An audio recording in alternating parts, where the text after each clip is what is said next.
ఇంకొకటి సార్, మనకి చాలామంది ఈ మధ్యకాలంలో చూస్తున్నాం, సినిమా ఆర్టిస్టులు కానీ లేకపోతే హీరోలు కానీ ఎవరైనా సరే ఈ మధ్య పొలిటికల్గా ఎక్కువ టర్న్ అవుతున్నారు.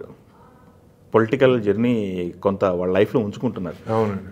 ఇప్పుడు మన పరిస్థితి ఏంటి సార్? పొలిటికల్గా ఏమన్నా ఆలోచనలు ఉన్నాయా? పొలిటికల్ ఆల్రెడీ అందరికి తెలిసిన విషయం అనుకున్నానండి, నేను బీజేపీలో ఉన్నానండి. అవును, అది కొనసాగుతున్నారా లేకపోతే అంటే యాక్టివ్గా ఏమన్నా? యాక్టివ్ ఎంతవరకు నాకు తెలియదు, కానీ ఒకటండి, మనం ఒక పార్టీనో లేకపోతే ఒక నమ్మకాన్నో లేకపోతే ఒక మైండ్ సెట్నో నమ్ముకున్నామంటే అది తల్లినో గురువునో నమ్ముకున్నట్టు. సో నాకు అర్థం కాని విషయం ఏంటంటే పార్టీ నుంచి పార్టీ జంప్ అవడాలి, నాకు అవి అర్థం కాని విషయాలు. నేను బీజేపీలో జాయిన్ అయ్యే ముందు 1000 సార్లు ఆలోచించుంటాను, అవసరమా నాకు పాలిటిక్స్ ఏమిటి.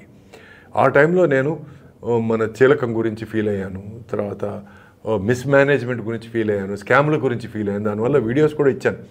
దాన్ని మెచ్చుకున్న వాళ్ళు చాలామంది ఉన్నారు, తిట్టుకున్న వాళ్ళు అంతకంటే ఎక్కువ ఉన్నారు. But that's okay, that's my point of view.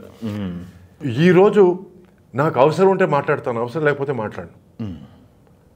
మరీ ఎక్కువ అవసరం ఉంటే నా వల్ల చేతనంత సాయం చేస్తాను, అవసరం లేకపోతే చేయను. అవసరం లేదు, ఎందుకంటే ఈరోజు మోడీ గారు బ్రహ్మాండంగా is taking our country forward. And అటువంటి ఒక పిఎం నా భూతో నా భవిష్యత్ ఇప్పటివరకు లేదు, రాబోడు. So we have an excellent PM. అని ఇంకో టర్మ్ వస్తే బాగుంటుంది. మన దేశం ఈరోజు today we are the 4th economic power అండి.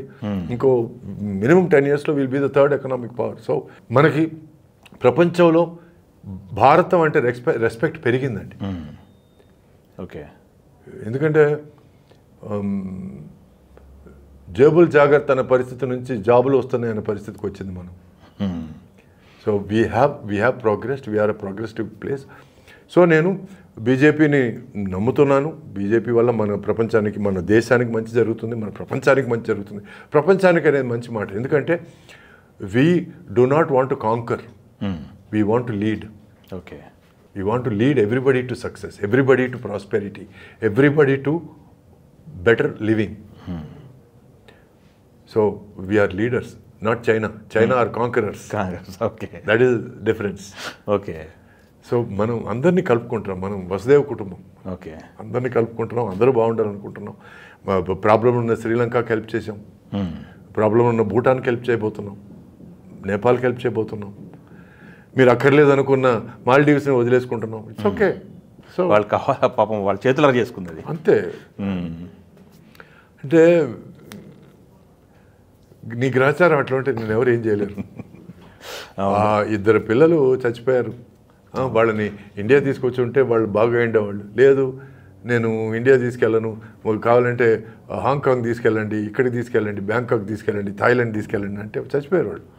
ఇప్పుడు ఆ కంఠశ్వాస ఎవరికి పడుతుంది? ఆ శాపం ఎవరికి తగులుతుంది? ఇండియా అవుట్ అన్నారు. Thank you, India is out, India help is out, India aid is out, India protection is out, India tourism is out. Total effect. Soon you will be out. Yes, అది పరిస్థితి. Anyway, so politics అనేది నాకు ఇప్పుడు right now అవసరం లేదు. ఎందుకంటే ఆ ప్లేస్లో ఆ మనుషులు ఉన్నారు, వాళ్ళు బాగా చూసుకుంటున్నారు, వాళ్ళు ఇండియాని మంచి దారి తీసుకెళ్తున్నారు. దానికి నేను చేయూతనివ్వాల్సిన అవసరం లేదు. సో ఇప్పుడు నేను నా గురించి, నా కెరియర్ గురించి, నా ఫ్యామిలీకి నేను జాగ్రత్త చేసుకున్నాను, ఎంత నేను వాళ్ళని పోషించాను, ఎంత వాళ్ళని సంతోషంగా చూసుకున్నాను, అంతవరకు నేను చూసుకుంటే చాలు. ఇలా ప్రతి ఒక్కరు వాళ్ళ ఫ్యామిలీల గురించి ఆలోచిస్తే ఇండియా బాగుంటుంది. Okay, great. ఆటోమేటిక్గా ఫ్యామిలీ బాగుంటే అంతే కదా. ఎందుకంటే అమెరికాలో ఈరోజు వచ్చే ప్రాబ్లం ఏంటంటే ఫ్యామిలీ మీద నమ్మకాలు పోవడం వల్ల they are becoming nuclear explosion లాగా తయారైంది. 16 ఏళ్ళకి బయటకు వెళ్ళిపోవడాలు, ఫాదర్కి మదర్కి సెంటిమెంట్ లేకపోవడాలు, 4-5 పెళ్ళిళ్ళు చేసుకోవడాలు, your children and my children are fighting with our children అంటారు. సో ఇవన్నీ వచ్చి ఐ డోంట్ అండర్స్టాండ్ అండి. Understand this. అందువల్ల and plus there is America is facing a crisis, moral crisis. There is race problem, there is gender problem, there is wealth identity problem, there is gender identity problem. అన్ని ప్రాబ్లమ్సే వాళ్ళకి. So నువ్వు attend అయితే చాలు pass అయినట్టు లెక్క అంటే నాకు ఇప్పటివరకు అర్థం కాని విషయం అది.